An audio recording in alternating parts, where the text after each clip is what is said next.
Good morning, everyone, and welcome to a wonderful week full of more work.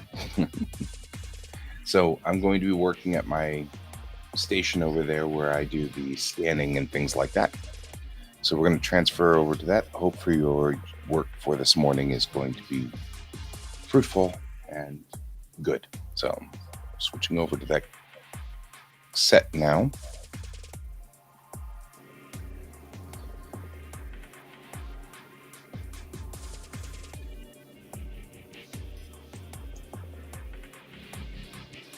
Maybe more like this. That's better. All right.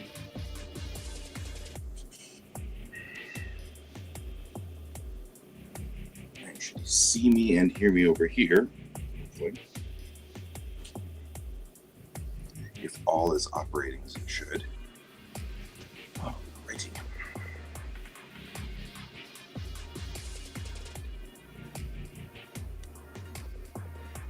See if I can pull this back a little bit more.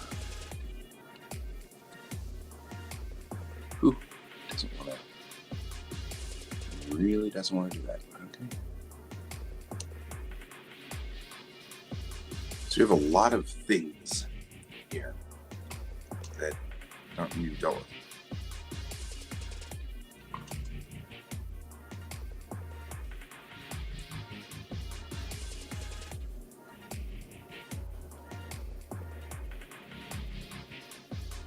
This guy looks like I've used exactly one page. I can use more than one page later on. And yes. Brave for Peace, 1965.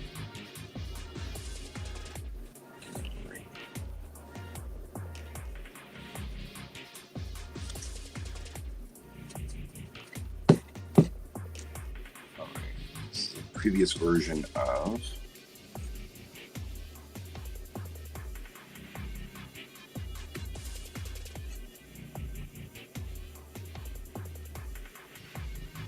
So I am sorting paperwork right now by age. This is an old photo album from our family, so I'll keep the photo album, especially since some of the things in here are fascinating. This, interestingly enough, right here, it's a school day, my school day memories, right? And it is from my grandmother, from her elementary or high school. This is their equivalent to a yearbook, right?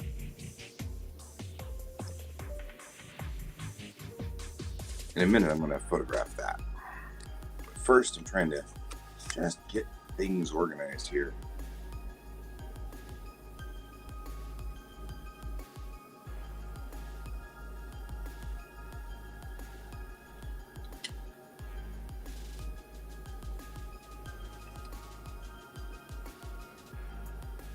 So you guys may or may not, depending on whether you're new to this stream or not,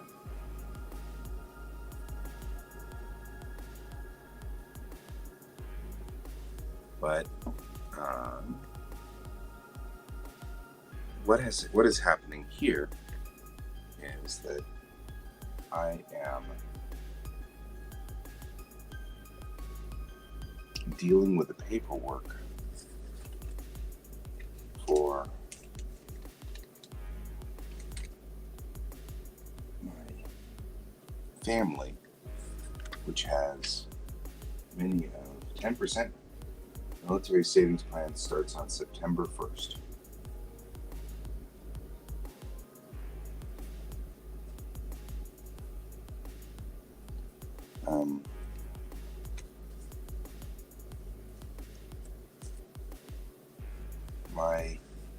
My family, most of my family members now have passed on, and so I am trying to deal with their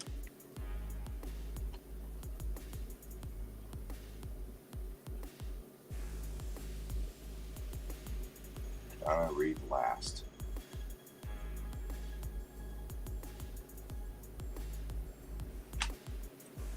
This is a note from one of Mom's friends. Not sure what we have there. I don't know if they keep any of these. They don't look particularly good, so they put them straight out. They will refuse to get thrown away.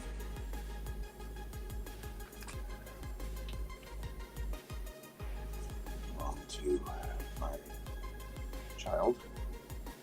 It'll be scanned in and dealt with. So here is part of our problem. These are my dad's pay stubs from 1971. So I'm going to look through them and see if any of them are significant or outstanding in any way. But what I'll do is I will save the first and the last of these, and anything that was weird in the middle. So number one on this was this guy, right here. He's number one.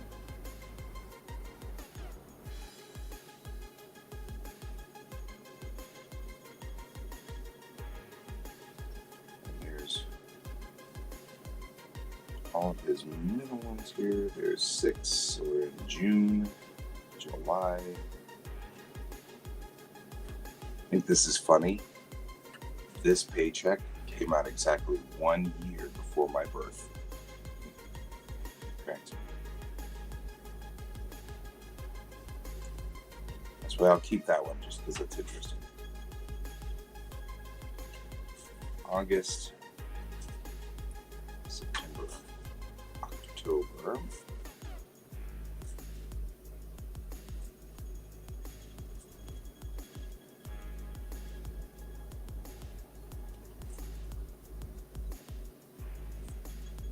This might be the last one. These are a little out of order back here. Let's see.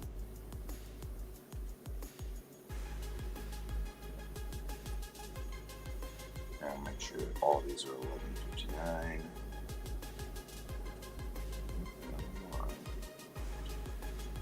All right. Those all get thrown away. So I kept only the first, the last, and the most interesting of these, which is that middle one. All right. Oh man, guys, look at this. So this, I'm keeping this one just because of the awesomeness of it. But wait, what this is right here, these are old transfer numbers. So if you wanted to write something on a large piece of paper back in the day, you'd use these transfer numbers. You'd put them down on the paper, and you'd scratch the back here until the letter transfers to the paper underneath it. My dad had this one, which was the font Modern Gothic, which I think is cool because it's font number 666. I'm sure that was no one of an opinion to at least my dad.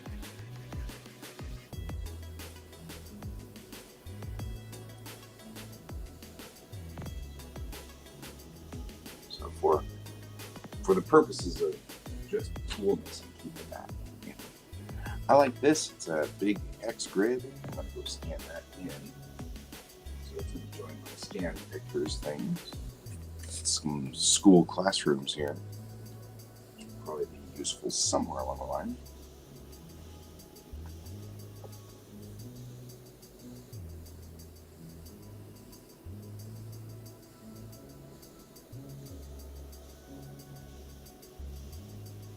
And then I'm going to look.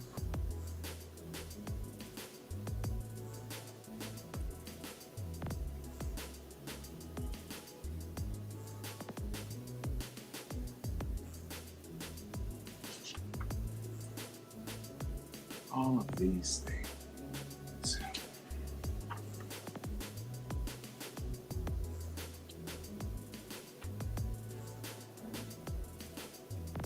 I love these because they were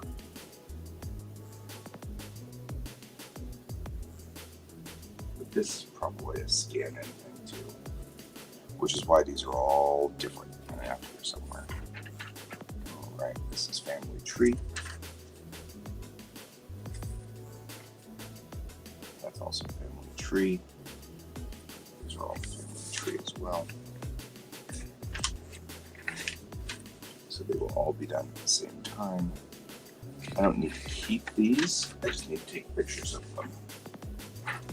So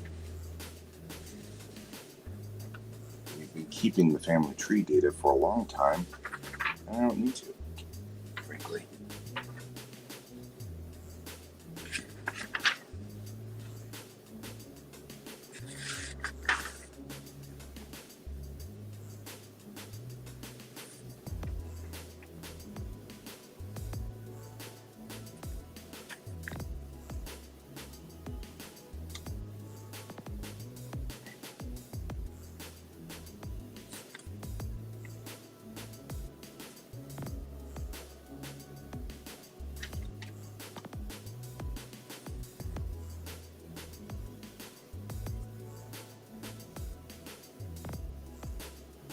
This was a wedding invitation to a buddy of mine.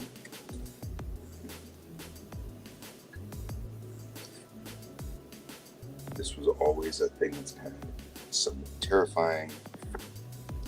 These are more Dad's letters, which we will start with because that's what's last on. It's my dad's letters from the Army. So I will keep going with this same pattern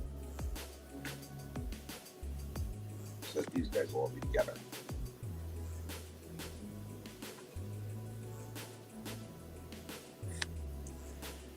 And I chuckled at my dad for saving every pay stub, but then I saved all my pay stubs too, so it's that.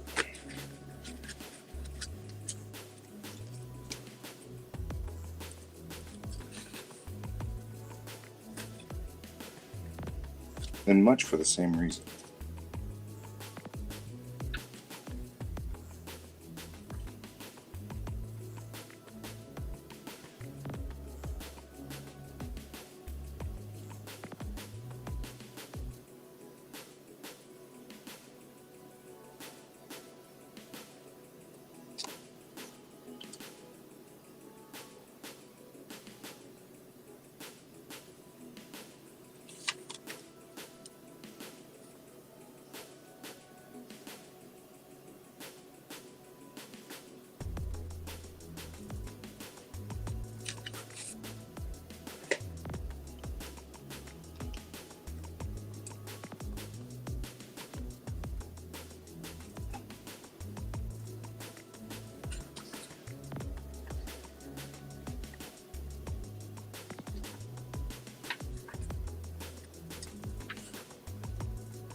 It's an echocardiogram looking knee. That's always a plus. The question really is on these.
We're getting to the bottom here. Look at that.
Before I spin up anything here, I'm sorting everything out.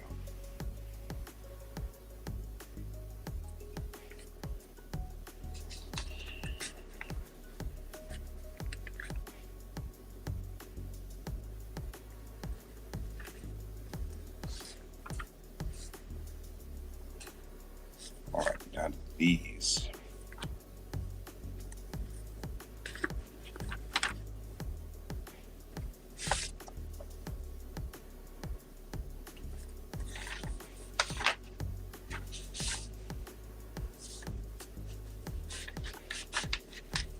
This actually worked.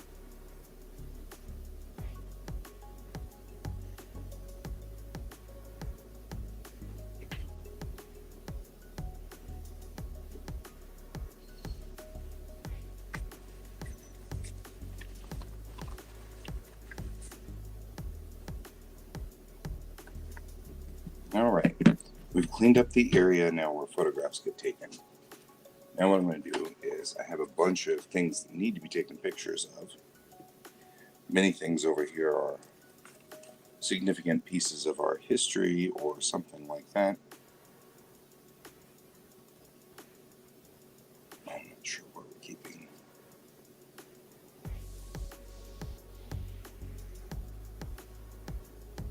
Okay.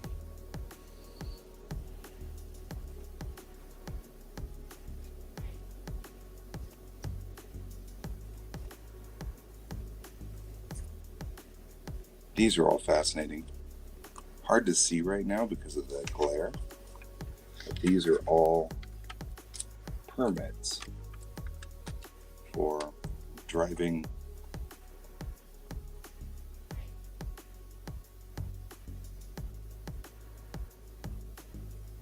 licenses for my great uncle to drive various vehicles. So these are effectively his driver's license from 1935, 36, 37, etc. Over here, I'm keeping certain numbers of certain cards, and I've been keeping cards for a while now, making sure I have cards for all these people who, no longer are with us or whatever.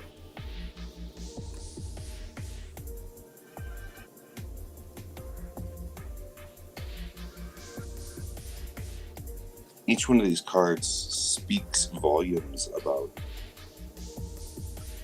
what was going on in that era.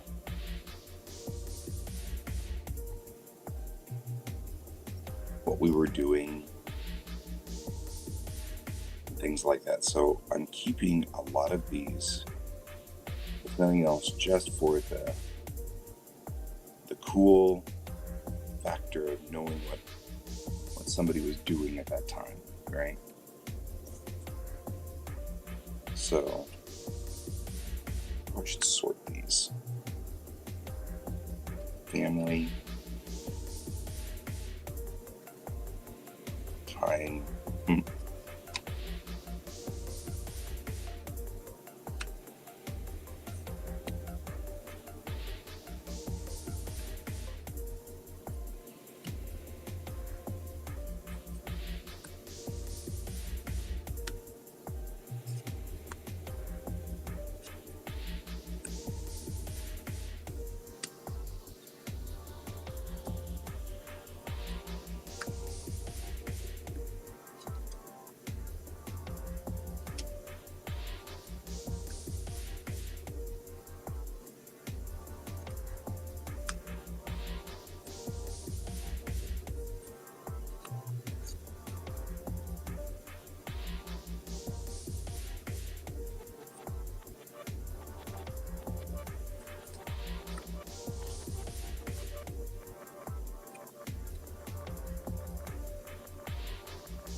Always fascinating to me because going back over these things, these are all my dad's cards, right? And all I'm looking for here is just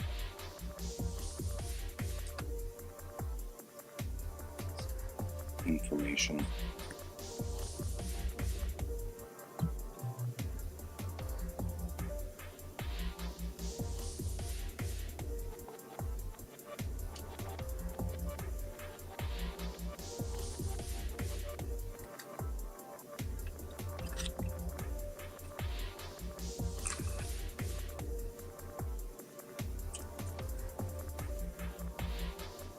My mom had a set of business cards too, and I'm looking for those as well.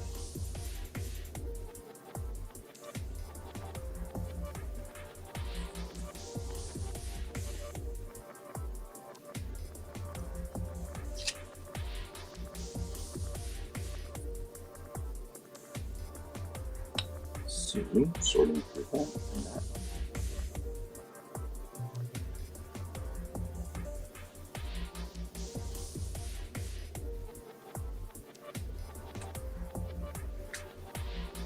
Sort, set, events.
You may wonder, why am I sorting this now? Why not sort it later after it's all taken pictures of?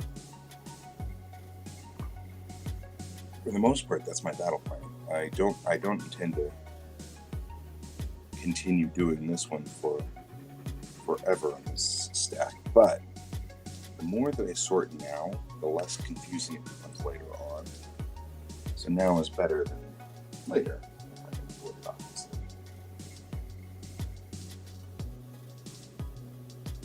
So I'm just going through and kind of putting everything in a nice little outside.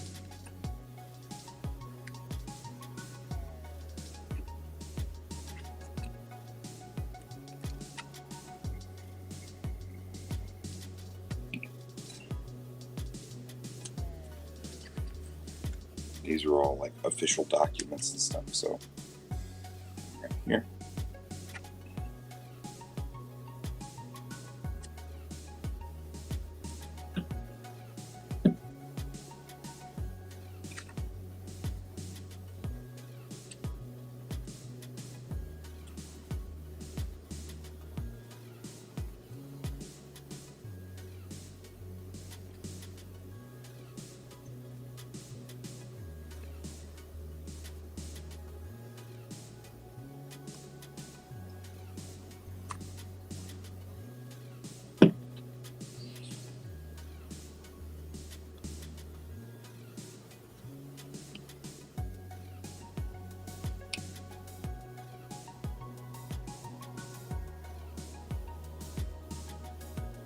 It's things like this one that really make me kind of humored. Hard to see because of this guy.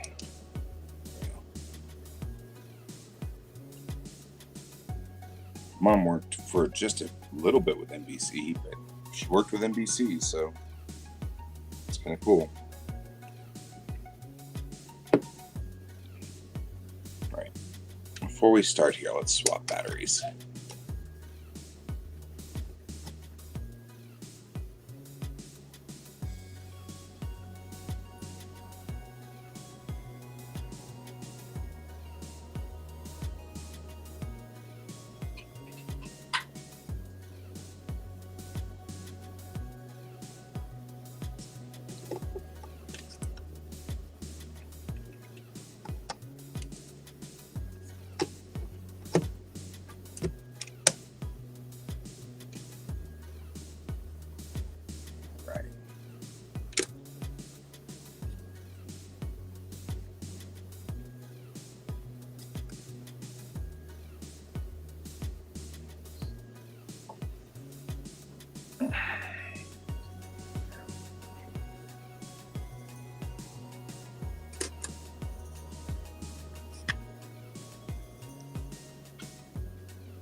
Yeah, I designed these cards.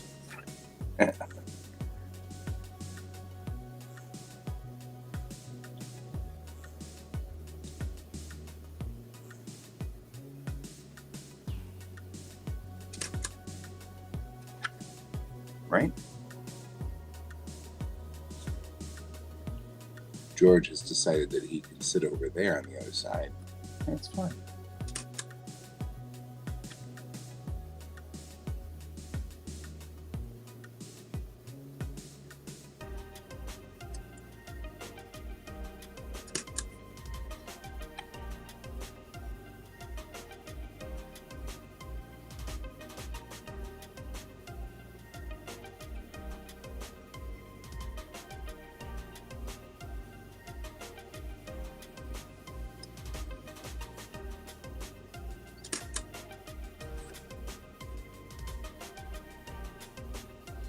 What I'm doing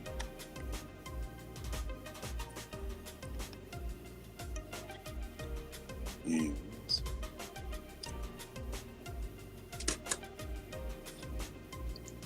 taking a picture of each one of these and then saving. I'll save the business cards. Business cards are small, they don't take up a lot of space.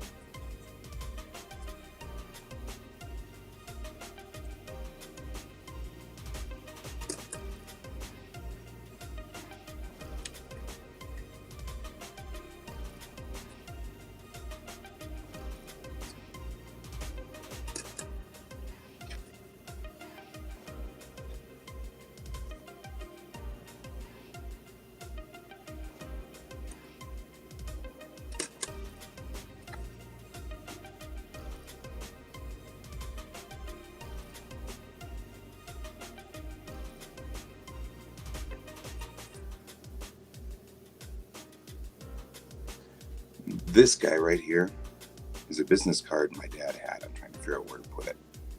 It's hard to see, but it's made. Where are we? Maybe there. It's made of leather.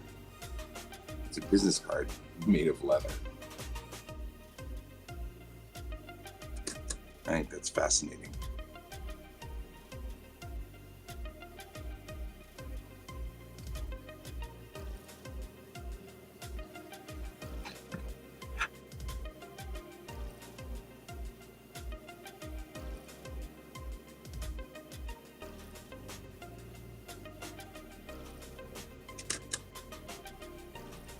There we go.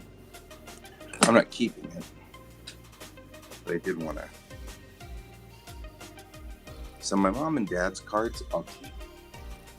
My cards, I'll keep.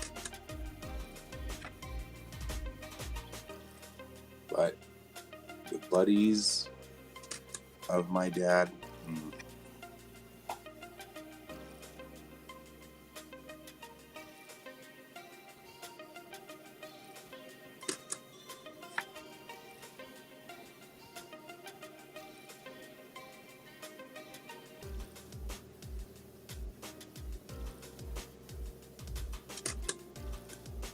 this is all part of the world that my dad lived in, which was fun. But the reality is, I don't need to keep these cards at all.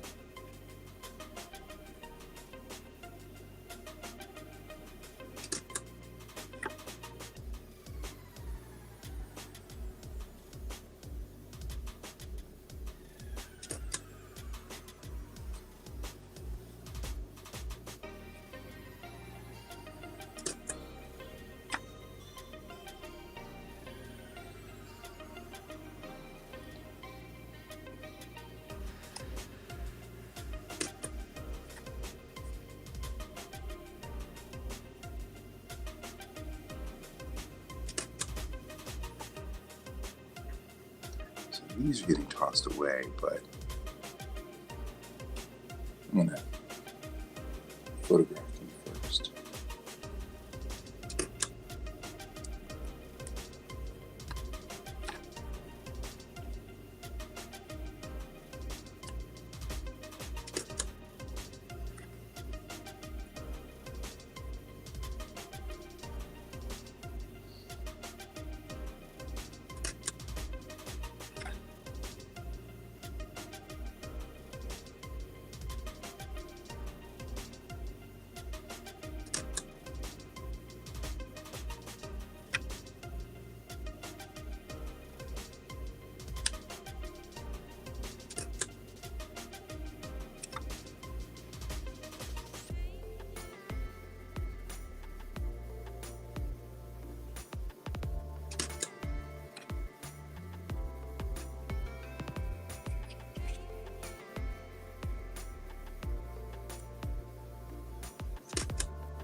My dad put all kinds of information in the back of cards.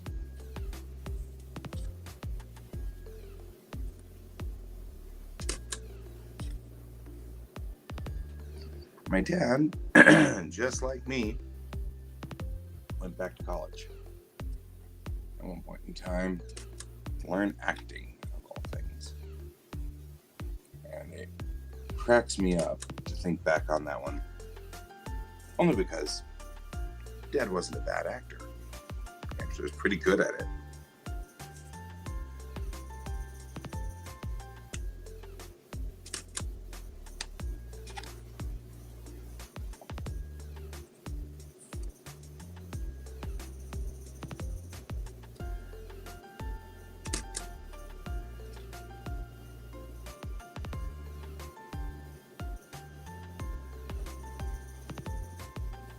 Here's one that's weird.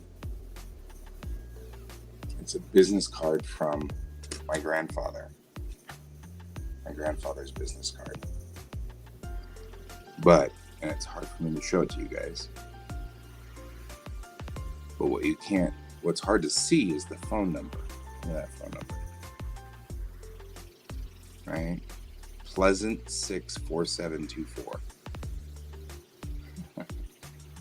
Man, it's hard to figure out how to do this. Go to the right direction. That's Pleasant 64724. Isn't that funny? You're like, why is that significant?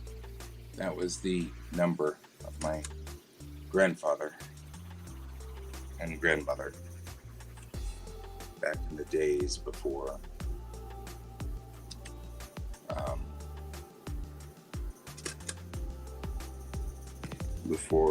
we had even 7-digit dialing, much less 10.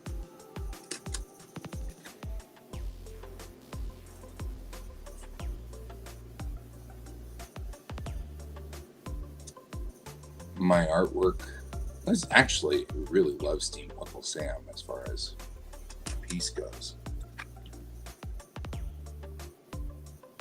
And now I don't think this guy cares at all anymore, seeing as he has passed on to the other world. But let me get this angled correctly.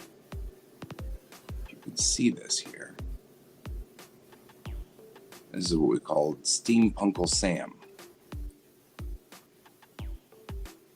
Right? Not unlike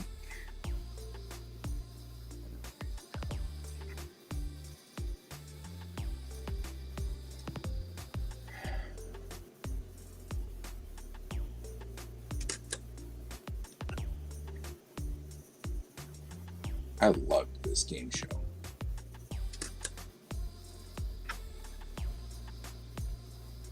All right.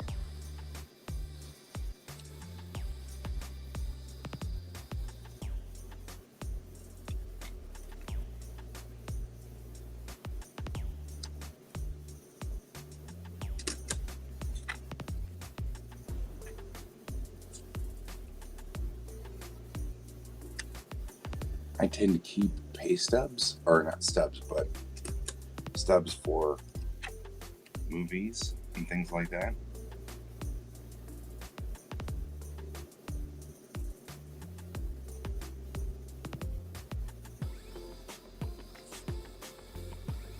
These are all stubs from plays that Mom took my sister and I to when we were young.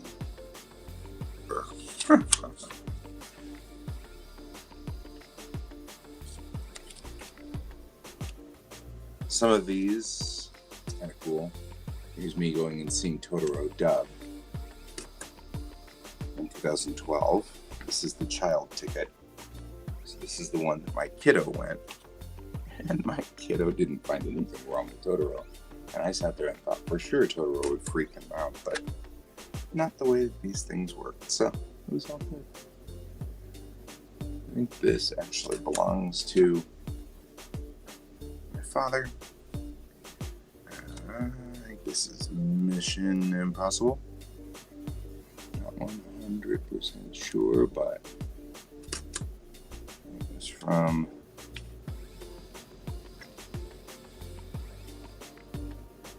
Tuesday at 5:30 of some year.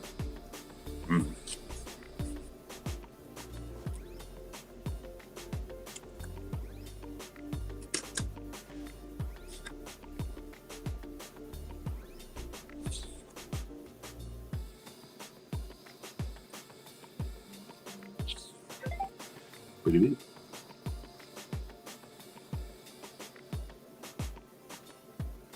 I think this is one of the last times that our family went to a play.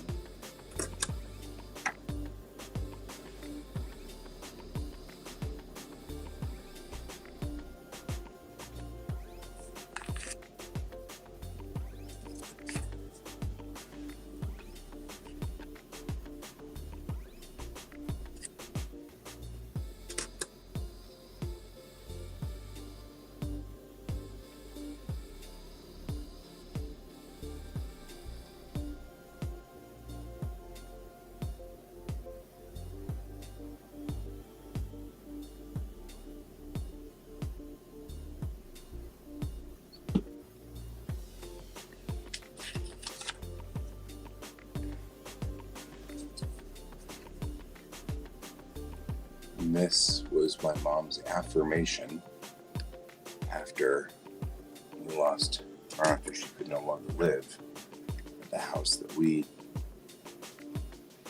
wanted to live in, and she had to move out because she was renting, and the rent ultimately went as it does. The renter decided the market was awesome and he wanted to sell the house instead. So, and this was before this last really weird bump. So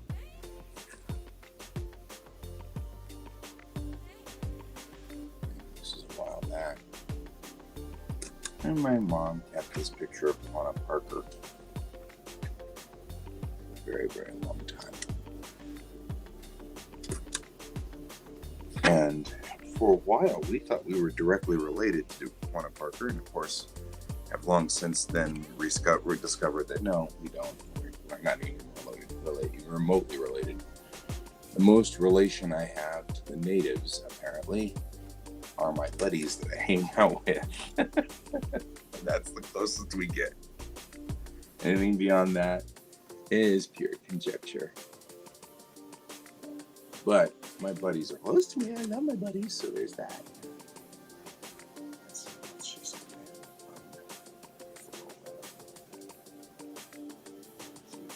Do.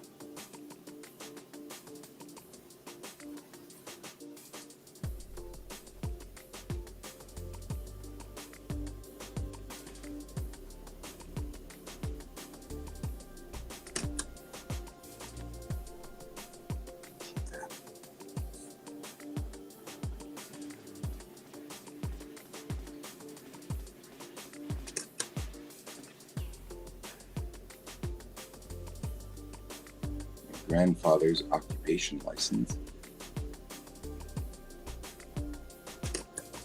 which was issued to him in, let me get back here. It's hard to find where the sweet spot is for this, you know? But this was my grandfather's electrical license, number 1. It's hard to see it down there in the bottom corner. Number 1. And he was number 1 on that for the 1 year that he still was alive. This is my mom's business calling card so she could call people. This is my mom's license. One of the last licenses she ever had. I believe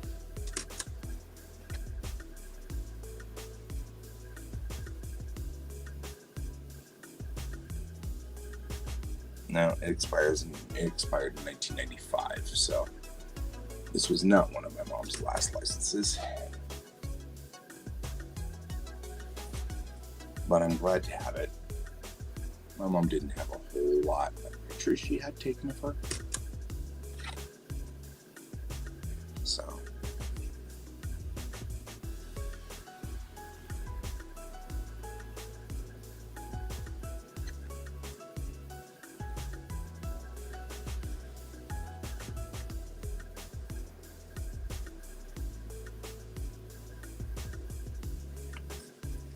unsure what this represents, other than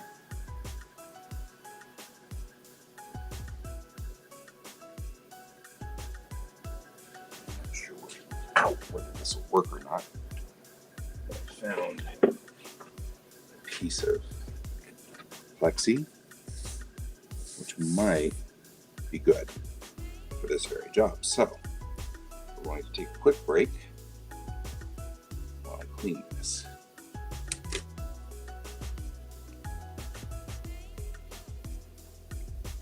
Let's see if this helps us.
I feel like this piece of plexi will be useful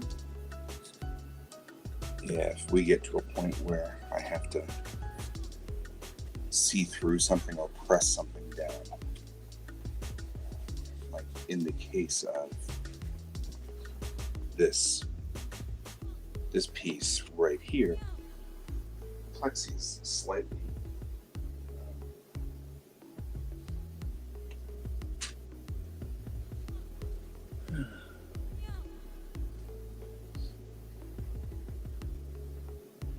plexi is slightly just a little bit of a matte finish to it. So where you guys are seeing a reflection, there isn't much of it. So we're going to see what happens when I put this on here and then lay down the plexi.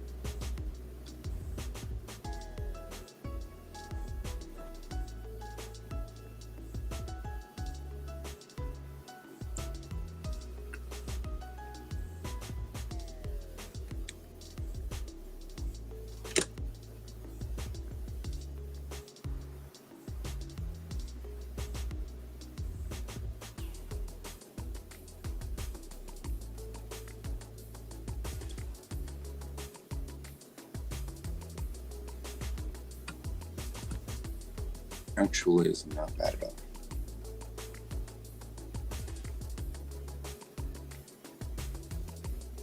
Like you can't see the plexi, which is awesome because that just flattened that whole thing out and helped us immensely.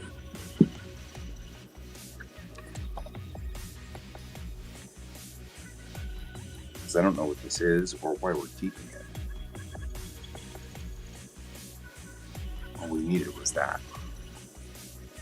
I might be able to do the same thing with this guy.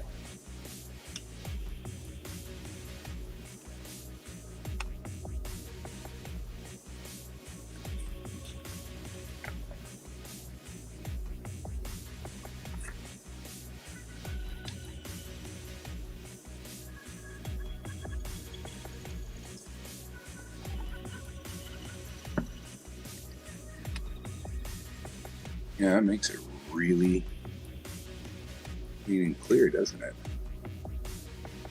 This is going to be one of those, why didn't I do this before? Moments. Because now this is very sharp.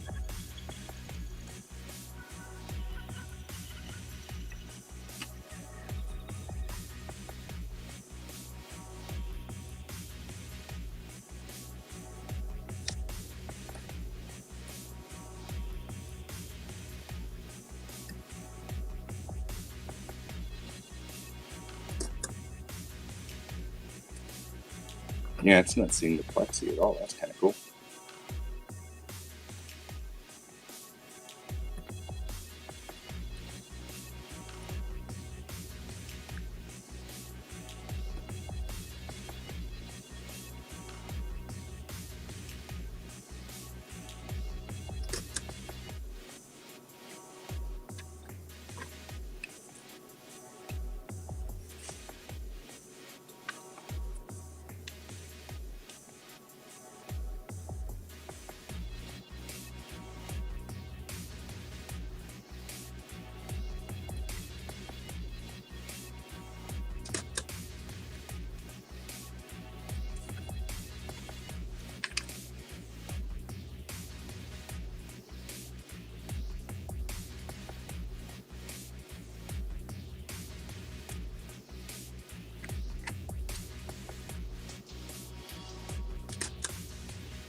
That was kind of cool.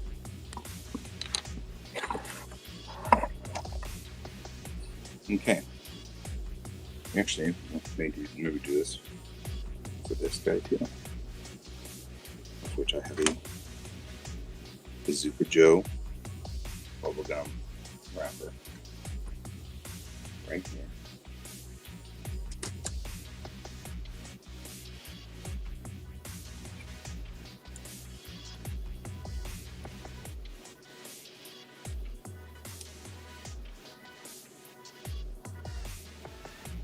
And one of my really entertaining but rare, super rare artifacts from the day.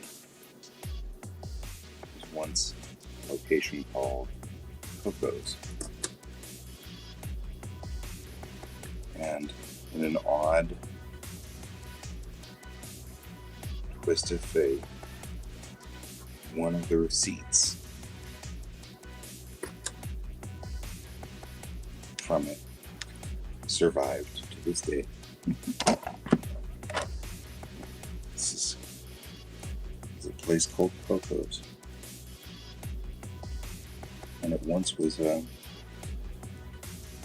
diner that was on the corner of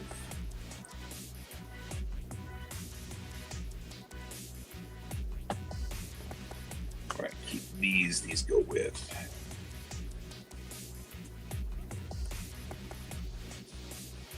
them work here. We're not keeping anyone's family history paperwork. It's just going to get photographed and turned away. I'm going to do that next because my sister has said, and she is okay with the idea, we just keep the papers photographed as they were. And we don't have to worry about keeping the actual papers themselves. Just photograph them in situ. So we'll photograph this guy. And this will have all of the information. I can throw it away.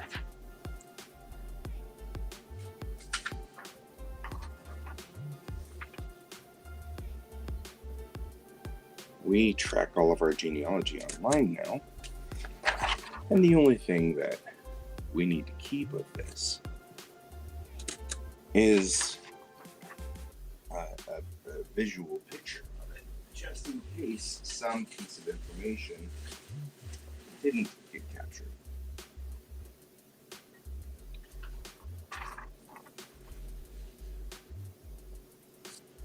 But the odds are extremely rare at this point in time that any of this information is not captured. So at this point, I mean, these are very straightforward.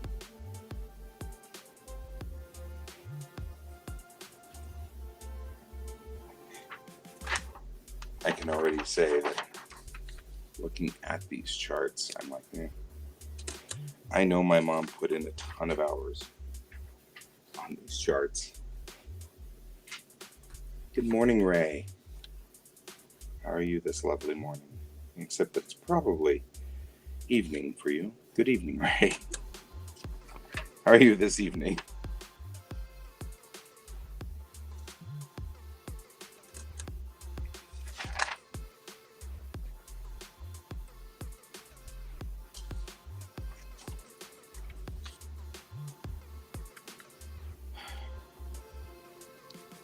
You know, I guess you're right. Good night, Ray. But see, there's a weird thing in English because if I say good night, it sounds like you're going to bed, and it sounds like a goodbye. You know what I mean? So we don't usually say good night, which is for no reason. It's just a convention. It's like we just sort of do that.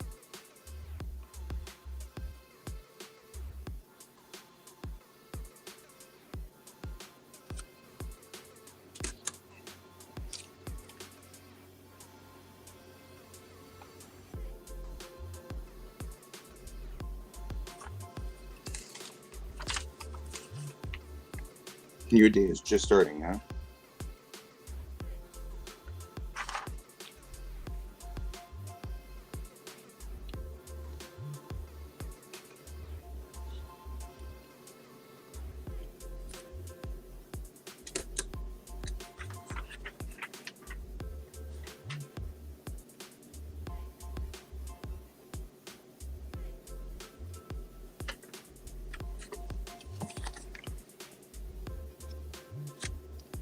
Find this to be an irony.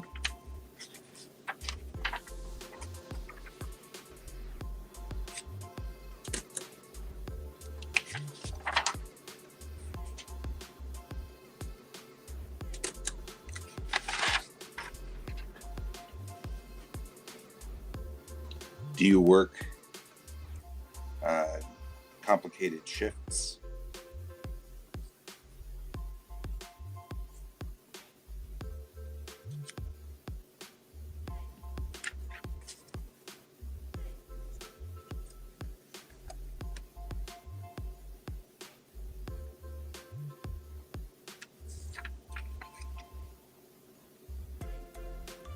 For example, do you get up very, very early in the morning to work?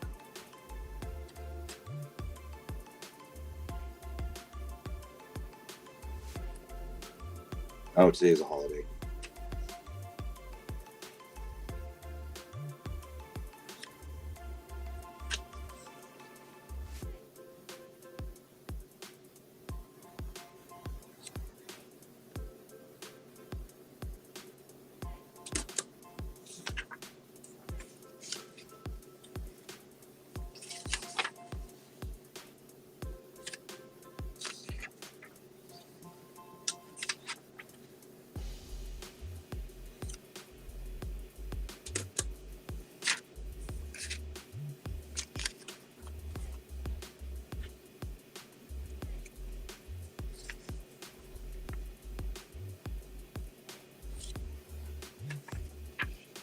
Do you normally work complicated shifts?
Man, the music's sitting there doing wow. I don't know if it's distorting for you.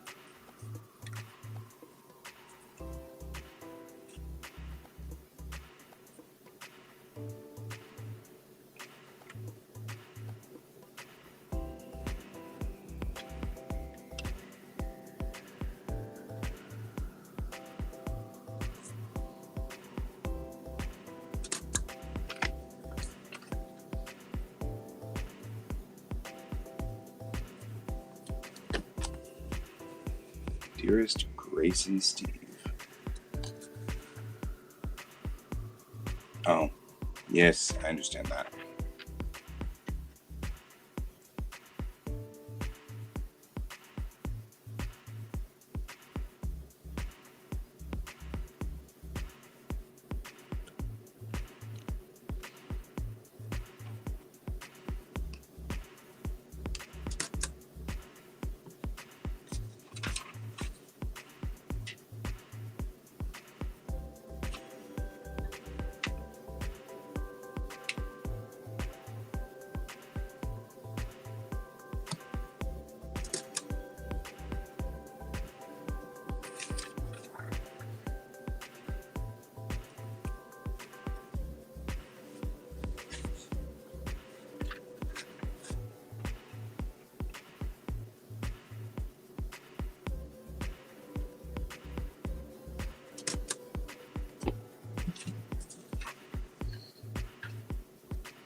Not yet, but it's only because we've got a lot of work to do before we get to that point where I can be free.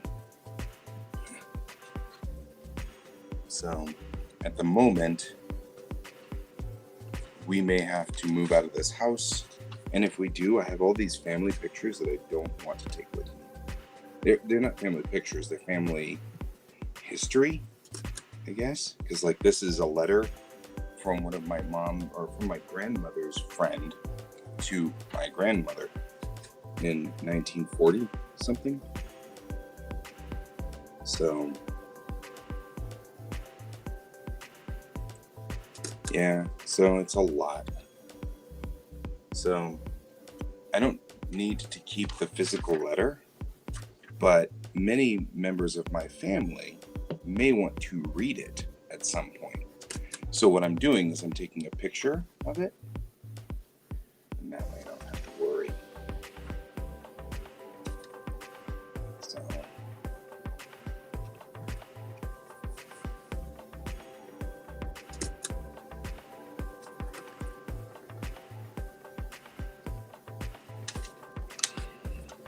this also makes me feel better.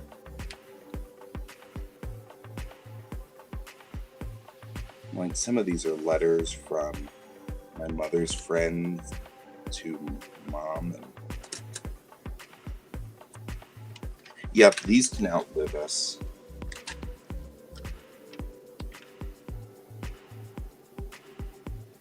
And that's always important.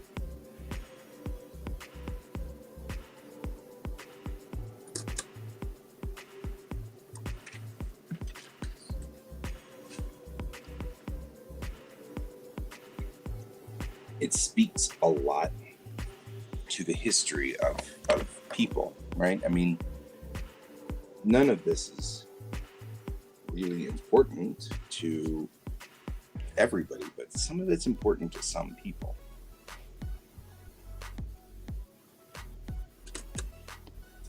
I mean, sometimes I think it's just going to be interesting when we get there, because like things like this is my kids' school thing from, it's just the school calendar from a few years ago, but it was on the fridge and it was important.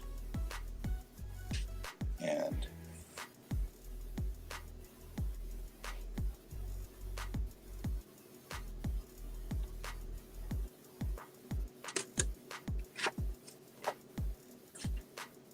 you know, it was, I don't know where we picked this either.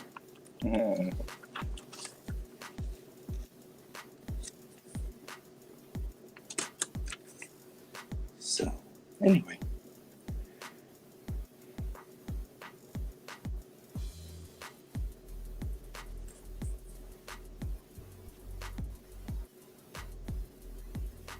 There was a time when I was in school and my friends would write me letters when I went to see my dad. My dad lived in a different state, so over the summer vacation and over the winter vacation, I would go see my dad and be in a different state. And my friends would write me letters, and you know, they're silly letters, but they're letters. It's kind of cool. I still have them. Like, that's really funny.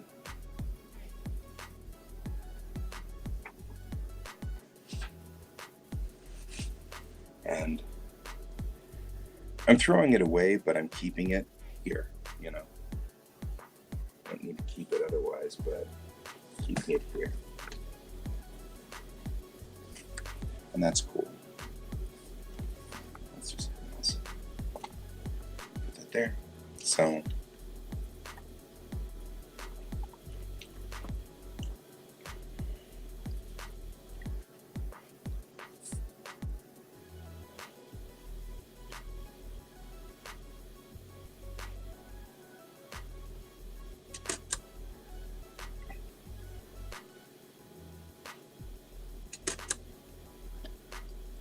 I think often about things like what you just said about these things outliving us. And I feel like that's very true. There's a certain amount of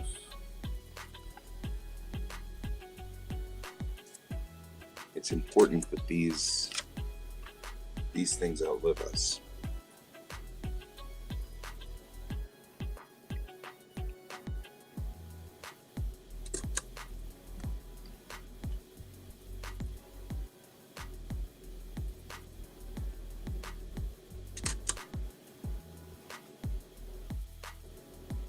The kiddo doesn't really care about some of this now, but the kiddo is 13. I care about it, but when I was 13, I didn't care either. So I'm actually kind of okay with this. You know, I'll keep it for the kiddo, and when they grow up, my kid will be older, and maybe we'll say, "Oh, I'm glad you saved all of these things." You know?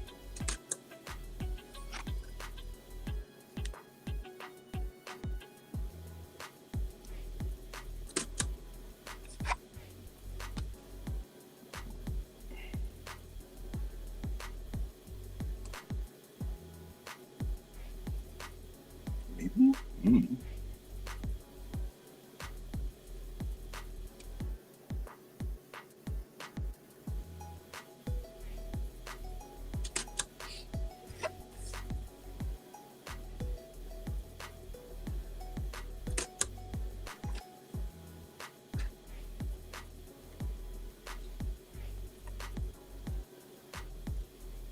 Here's my ticket on Lufthansa, which was awesome. When I went to Germany and Paris and all that. not keeping it, but it is fun to have.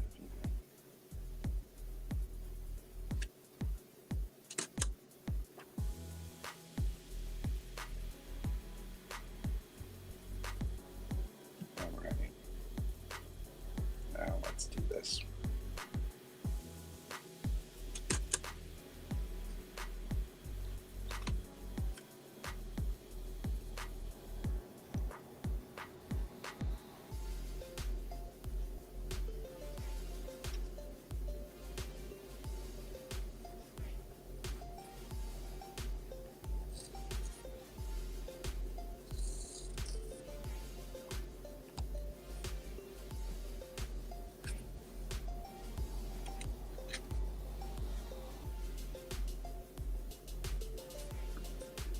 What this is right here is fascinating. This is my grandmother's school book. So she kept this from when she was a child in the 1920s. This is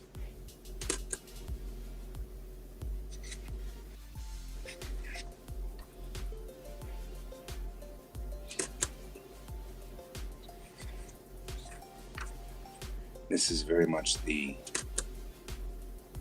equivalent of a yearbook now. Wow.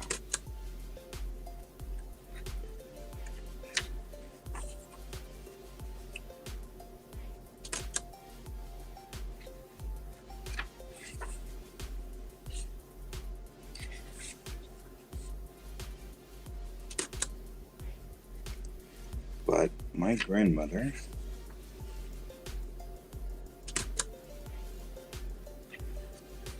kept this February 3rd, 1930. So this book is not quite 100 years old.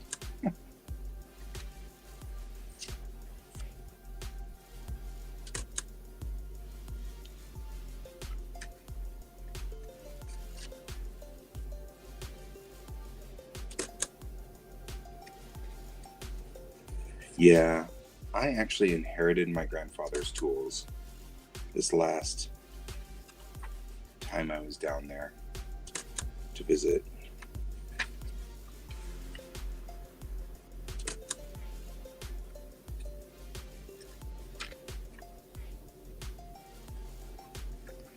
My darling sugar lump. This was middle school or elementary school for my grandmother. It had to be.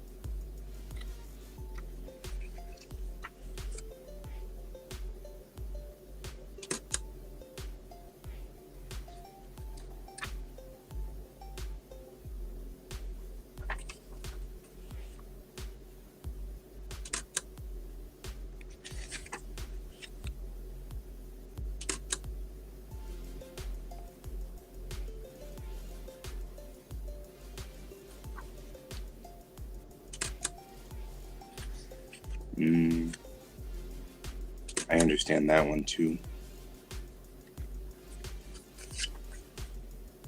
That's sad. It's always sad.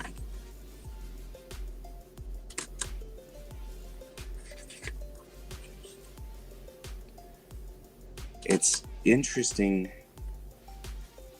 seeing what these children were saying to my grandmother. My grandmother passed away 15 years ago from old age. And here are all of these kids talking to their fellow kid, you know. This was when my grandmother was a child. You know. Think about that, and all these lovely sentiments that they all wrote on here.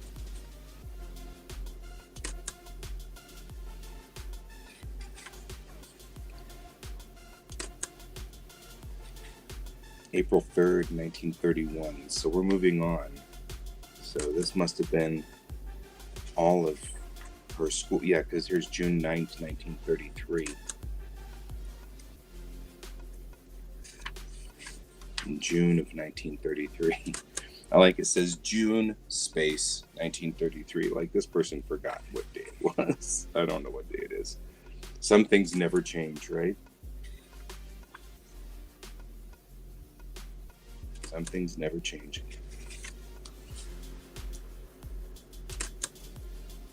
March of 1934.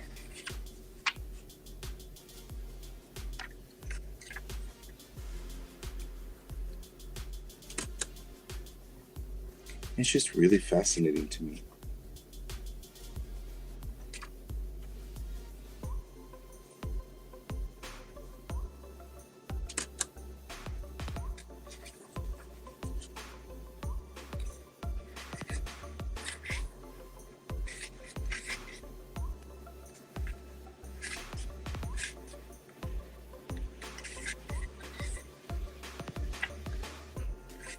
Yep, that's what I thought.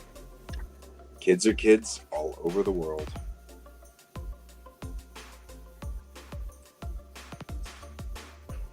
The writing on the back.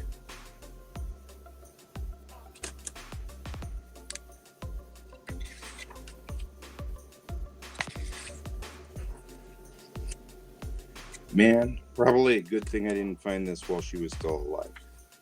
Some of these nicknames are really cute and adorable, but not my grandmother in any way.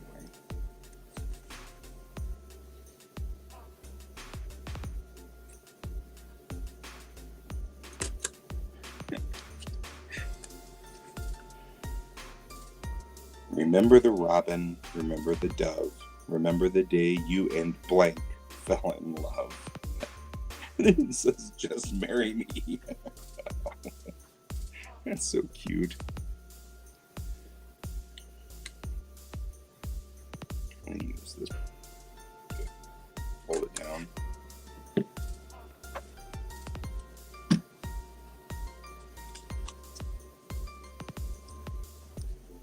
And I will keep that. It's very, very cute. Something interesting about seeing the just the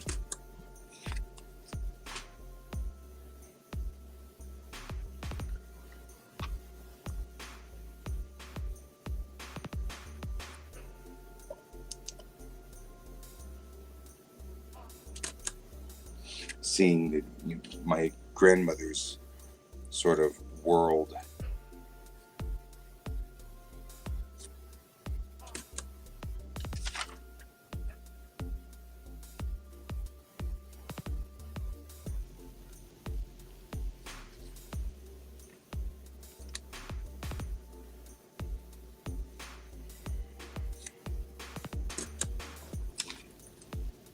It's just cute. It's kind of always fascinating. In this instance, it's really interesting to go through, my history and my family's history, and it humanizes them so much. These are children, especially what we just read. All of those children are gone. Maybe not all of them, but the odds are really good that all of those children are long since gone, long since left this planet. And it always fascinates me in that instance. It always does. So, and it's not a given because all of those kids would have been born in the 1920s. And so it's been 100 years since they were born. My grandmother was born in 1922, so the odds are pretty good. None of them are around anymore. So you're looking at sort of a time capsule,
This is why I'm doing it this way.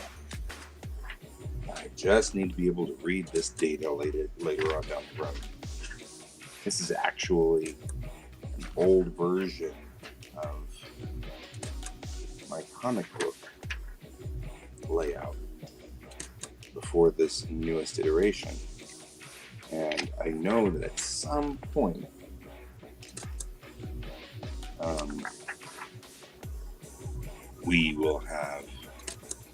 I will have to go back through some of these and figure out what I was writing at the point in time. But I don't need to keep the pieces of paper. You know what I mean? I don't need to keep that.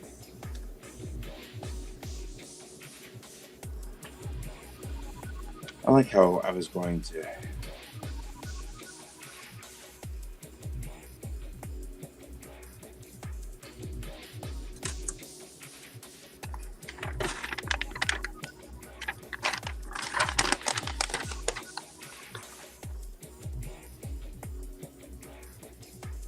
this is when I was in Honolulu.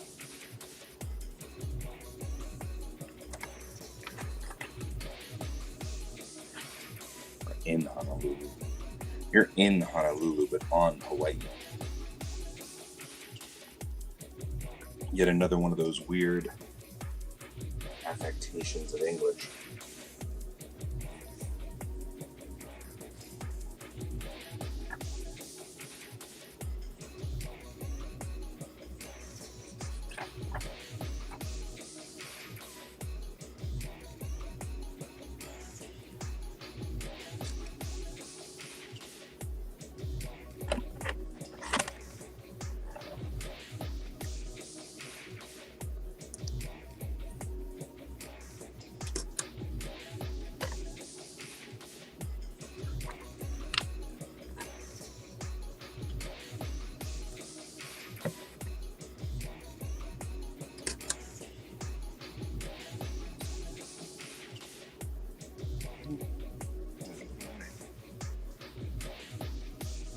Keeping one copy of Uncle Bud's morning.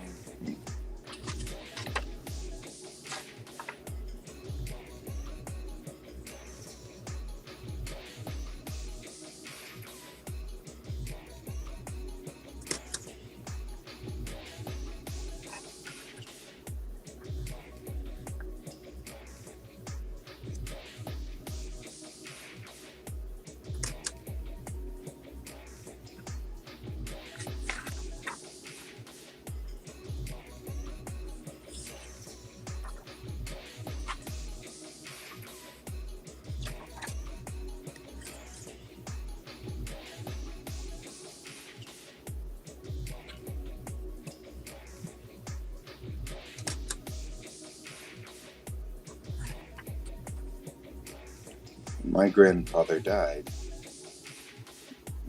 Interesting, we're just talking about this because this is the memorial of my grandfather. When he was buried, they, of course, put him. We had a service, and this is the service that we went to. Things like that.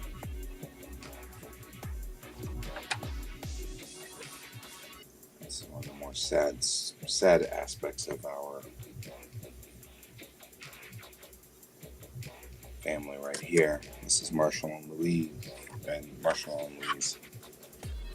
who are my great uncle, my great uncle and his wife, and they were killed. Somebody robbed their house and they killed them. And it doesn't happen often. I mean, I know that, like, when you look at our media, it seems like we're all getting killed all the time. And actually, doesn't.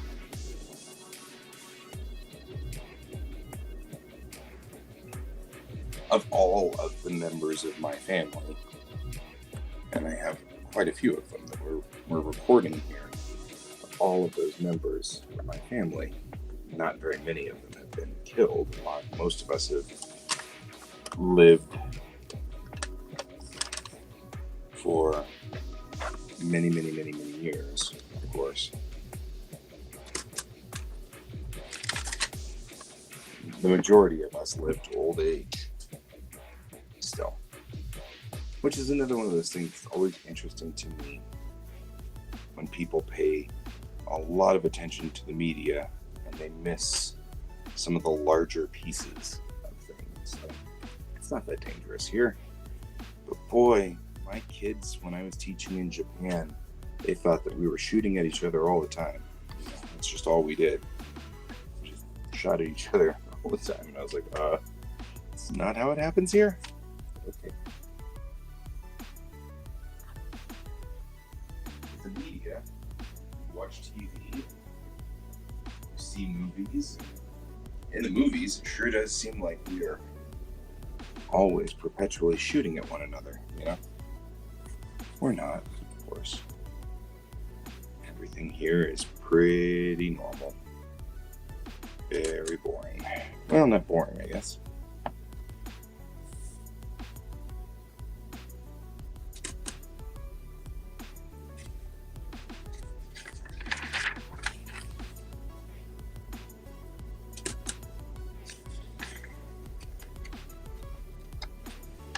Here is a spiral notebook outlaying. Oh, hey. These are all ships that belong to my universe.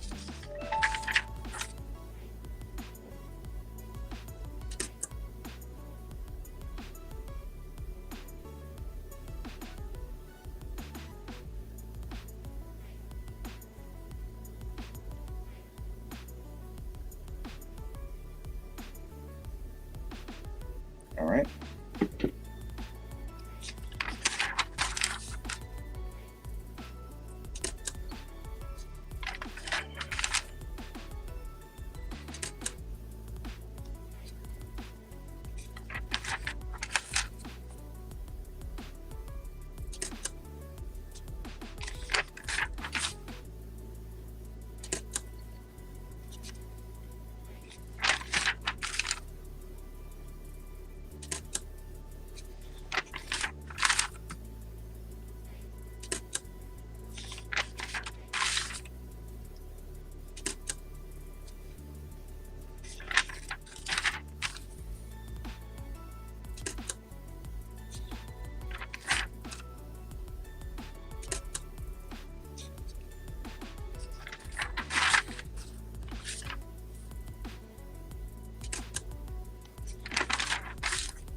I've forgotten whether to picture that.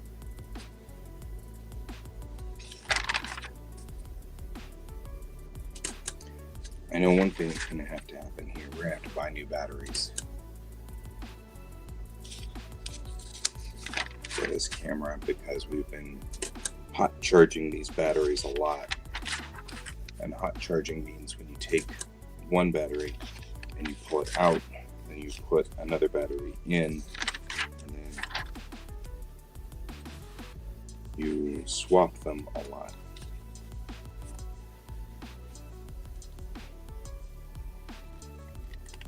And that ends this guy. He's done. I like using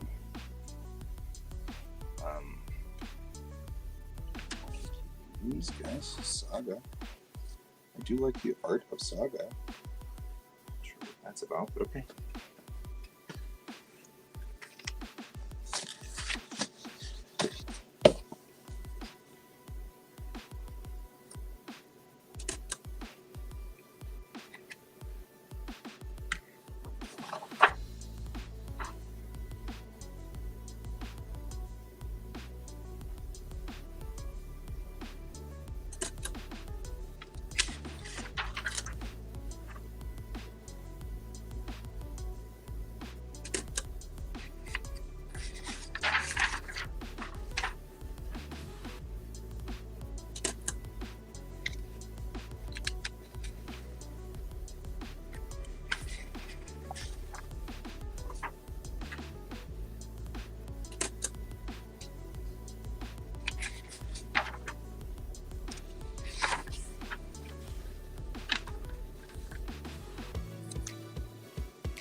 And down on Bless Your Heart. Anytime we start with Bless Your Heart, that is Southern for I am so sorry. Whatever's happening to you. Like, you use that whenever it's like, I have a cold and I feel really sick. And they'll say, oh, bless your heart. Let me bring stuff to you. I'll bring you some food. You'll feel better. Oh, cracks me up.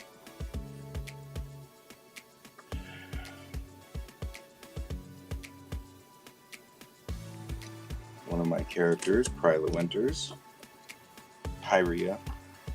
I don't know. I keep randomly making their names up, so I use a random name generator to do it. So I think I have her already set up in another place, so I'm not going to spend a lot of time on this, but this was for, I was going to use her as a permanent character, but then COVID hit and we no longer played games together. She's a D&D character.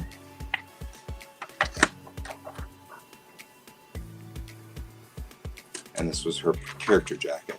And now these guys, this is one of my favorites.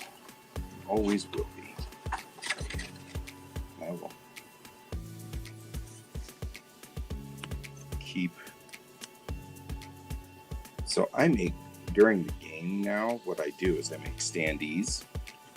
So when I'm playing, I can have a standee, have the character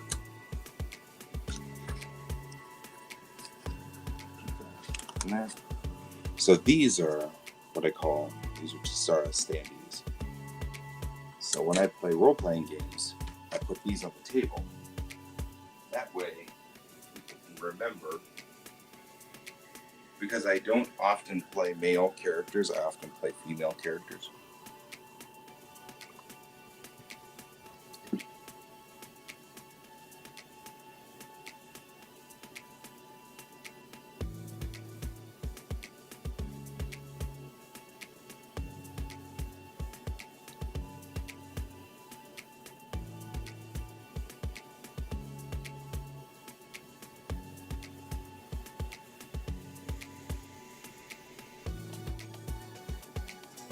There we go.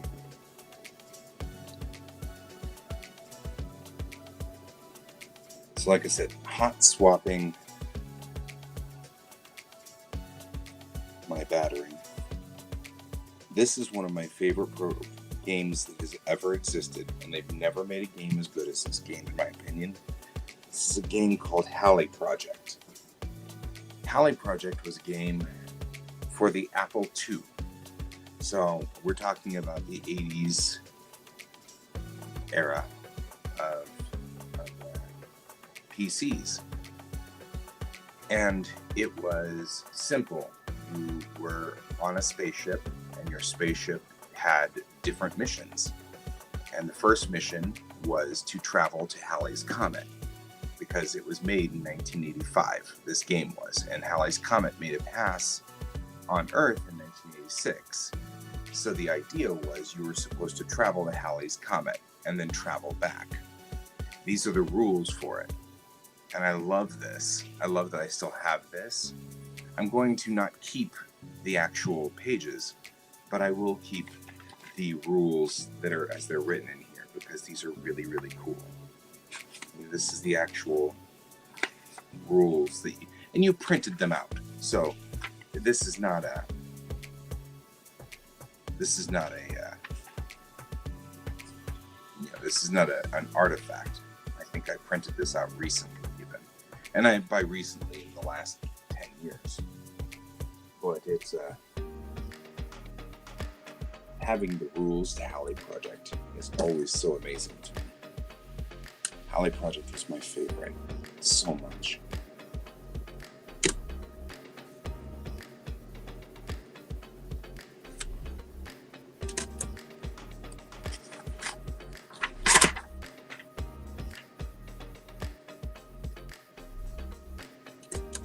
In my opinion, I don't think there's ever been a game as cool as this. And now I believe that my child could probably make this game in probably a week. It's literally child's play now to make these games.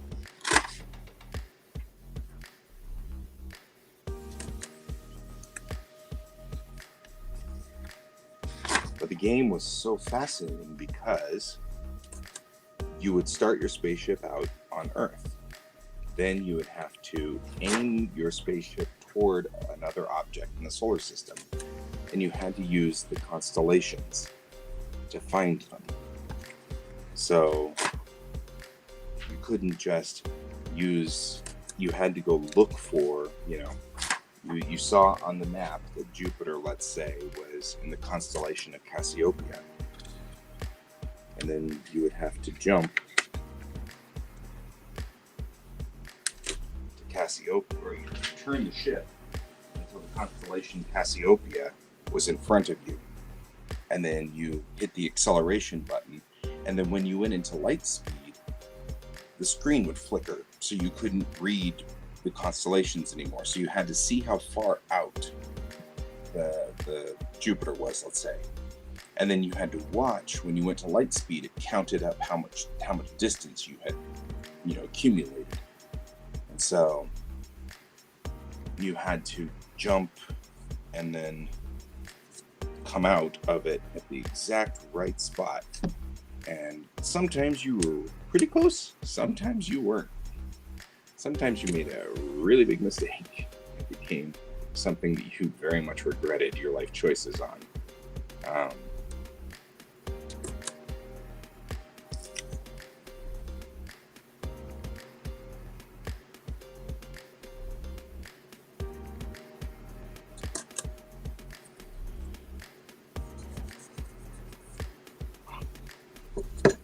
So it was a wonderful game. A very, very wonderful game. And I loved it because the whole point was not to shoot somebody or kill somebody or whatever was your point in this game was to get to another star or to get to another planet. And the bad guys were gravity. You know what I mean? Like, it was gravity and it was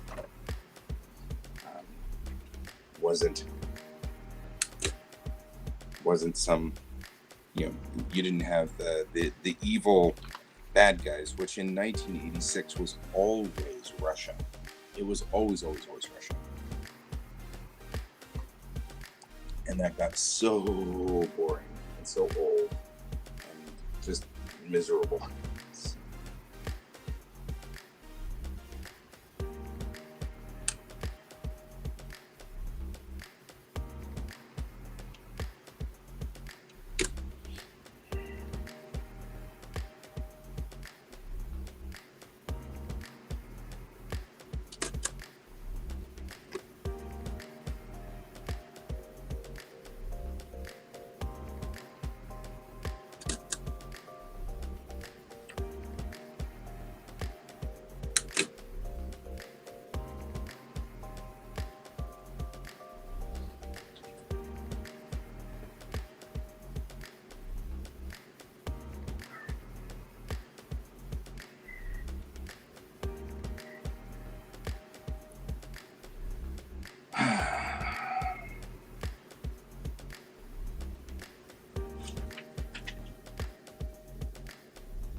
All right.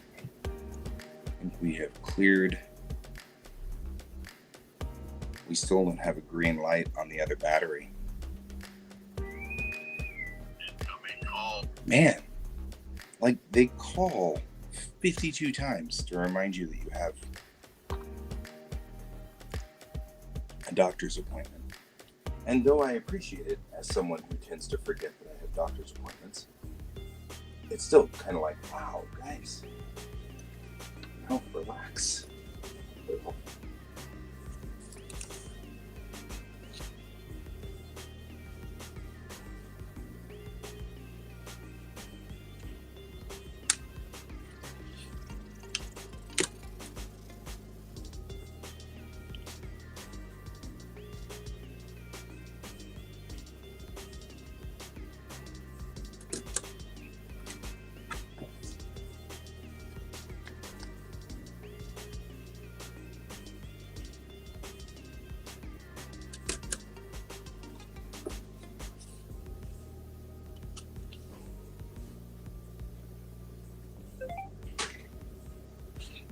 They even left a voicemail message.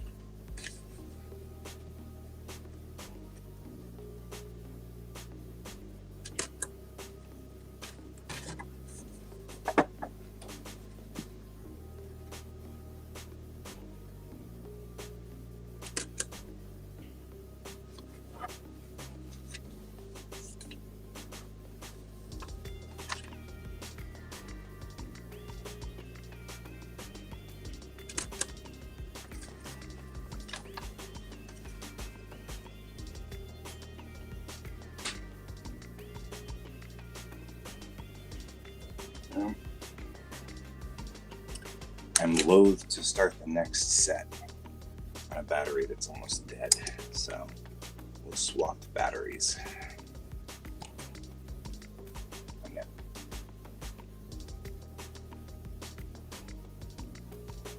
What? I'm glad we gave you a place to lay down there, George. The cat has taken my chair. I'm sure that is not actually an uncommon thing for other people as well. I'm sure they also have a chair with a cat. But my cat has taken my chair. And that is a thing. So we're going to do this set now.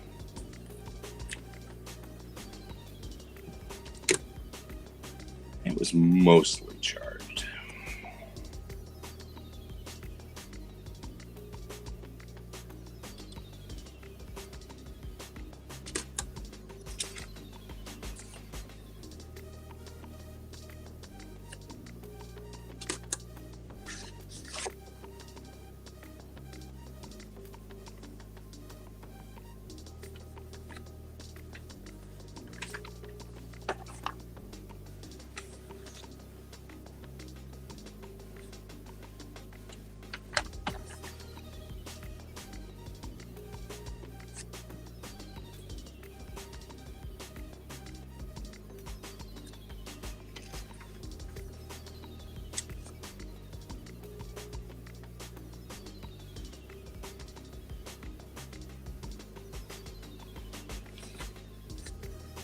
Dang it.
These were letters that my dad wrote when he was in the army.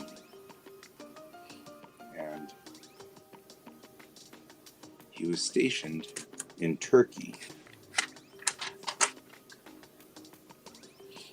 And what he did was pretty much keep an eye on the Soviet Union to see what the Soviets were doing. So all of his letters are pretty boring because he was top secret. All of the things he was doing was top secret, which was entertaining later on in life because I asked him about it. He's like, well, I am not allowed to talk about it.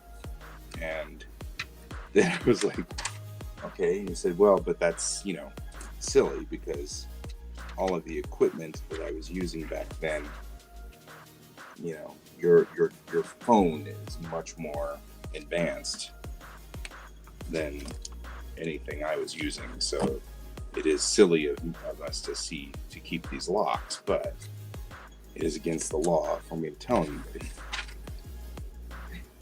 Apparently, what he was doing was watching the radar and things like that. It was just boring stuff, but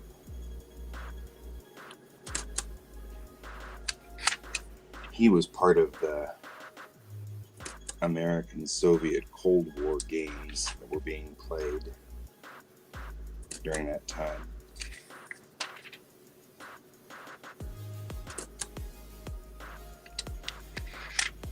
It was very interesting to me.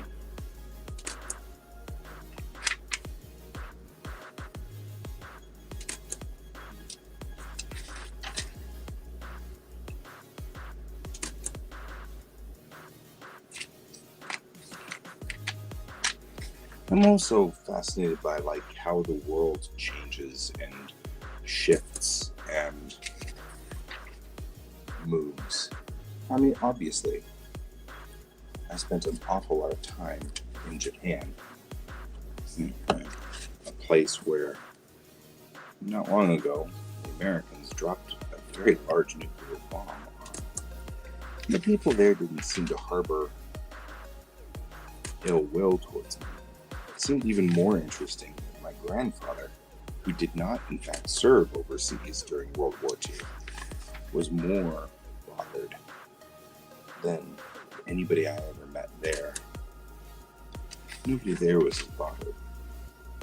But I also think that it's interesting when you talk about propaganda, the way that we sort of teach people in our countries as to how they should react or feel.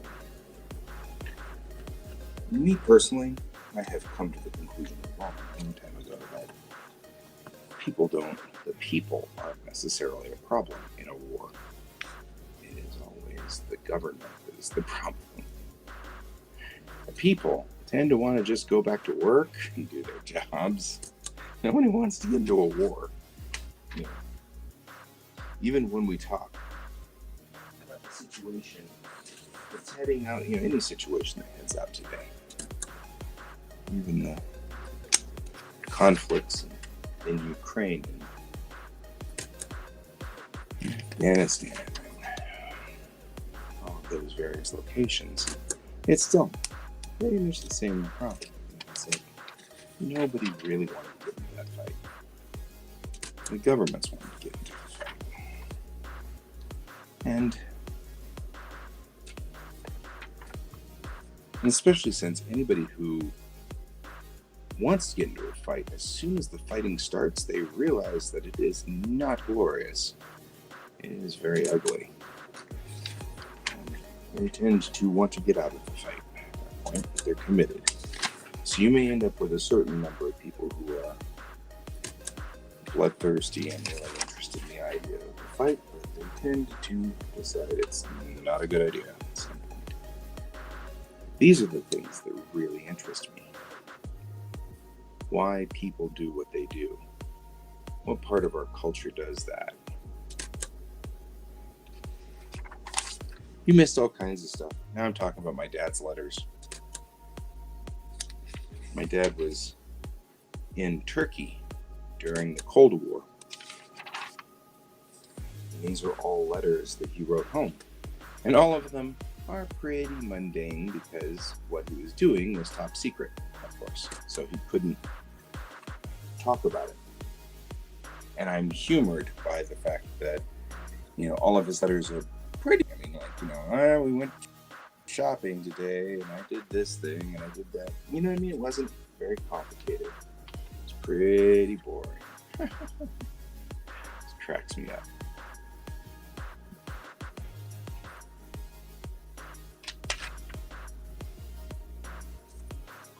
But I was kind of musing because I'm writing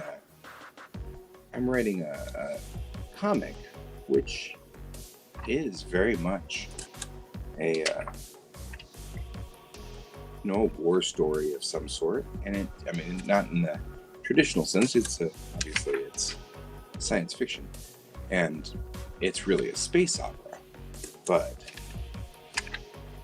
it is still a war story. And it was kind of one of those things I was just kind of pondering. I was thinking about that. It's like, well, that's interesting.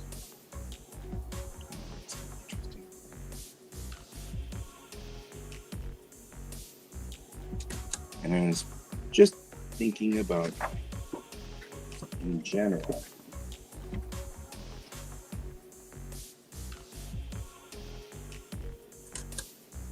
the concepts behind this.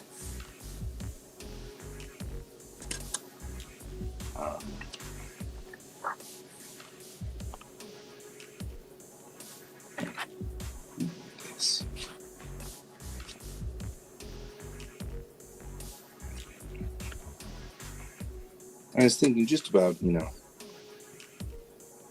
war, fighting. Nobody really likes war. Except the governments. The governments sure do like the war. But nobody else seems to like the war. There might be people who start out with, oh yeah, the war is awesome. And then they realize the war is just ugly. And then they're like, maybe we're not so into war. You end up with a certain number of people who always kind of want to do that. And I get it.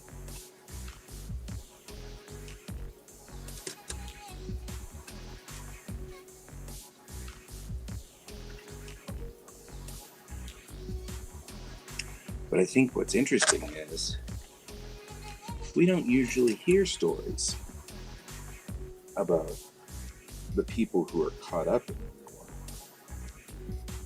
We usually hear about the people who were the heroes or who fought and struggled in the war. People who succeeded. It makes it easy for people to think the next time around the fighting public full of heroes. Interesting things. What we really find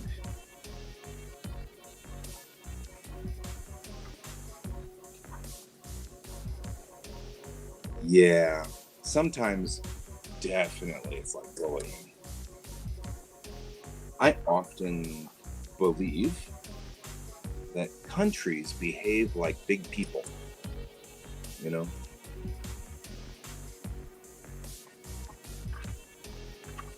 And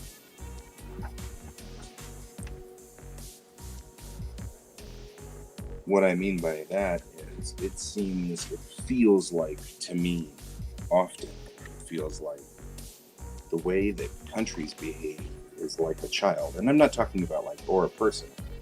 Like, you end up with people who get their feelings hurt and, you know, and they strike out or they lash out or something because they're mad, angry because of things. And it's reacting like a human, you know, like a person.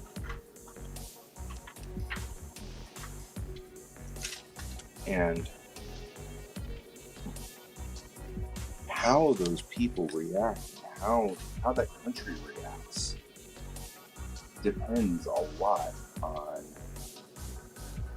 the number of people in charge. So, like, because it's the sum of the people or the average of the people in charge. So, if you have one person, then if you insult that one person, then the whole country will go into, will become like that one person and will have to behave as that one person. That's why dictators are usually a problem. Because a dictator will get us into a war because they got their feelings hurt or something. And so it becomes an instant problem. But I'm going to read what you're saying, and I don't have my glasses on now, so. Yeah. Oh, and that's the thing. It's like in feudal times, you had pretty much the king, and that meant one person, which means that if you did something to that king's country or whatever, it became a problem because the king would become insulted and therefore would have to attack. So that would become sort of a thing. No, well, and that's why I'm fascinated by the concept of propaganda. Propaganda allows us to have a person, one person, have anger or upset or become, whatever. But that one person can then dictate how the country works, right? Because propaganda, it's the way that you continue to have these abilities, the ability for, let's just say, me as the president to attack another country because propaganda, I managed to get all of my people to vote for it. And I find that to be also very interesting. So,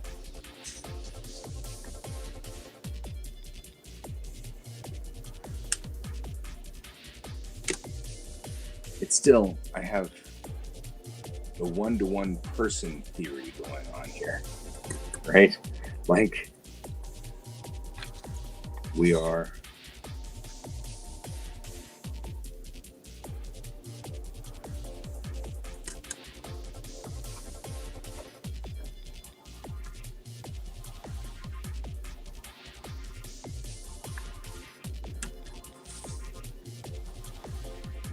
all, I feel like, just extensions of who we are as an individual.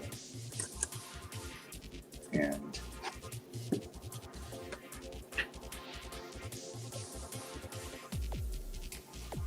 that's why you get personality feels from countries like, oh, he's XYZ, he's from country A, therefore he will act like this, or he will behave like this.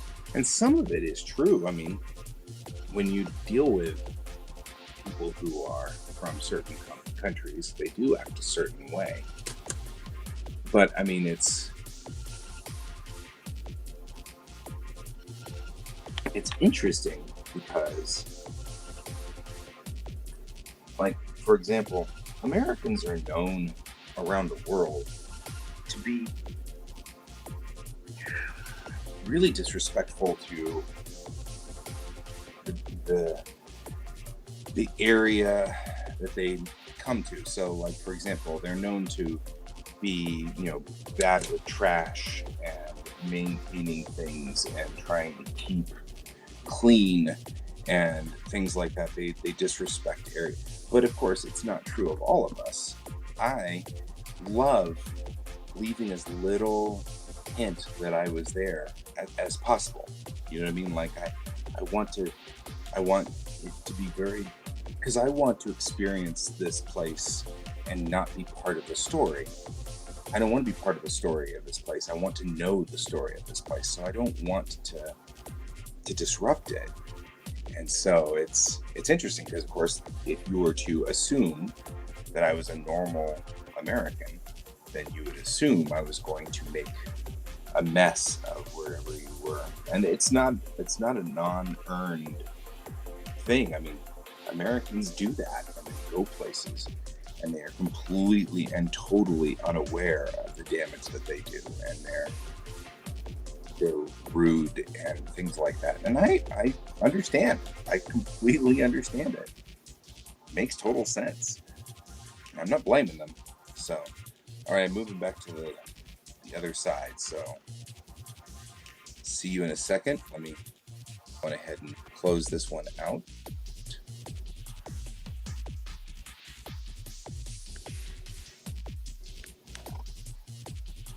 I need to close it before.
Can hear me. You can't even hear me because the volume was turned down so that there wouldn't be an echo.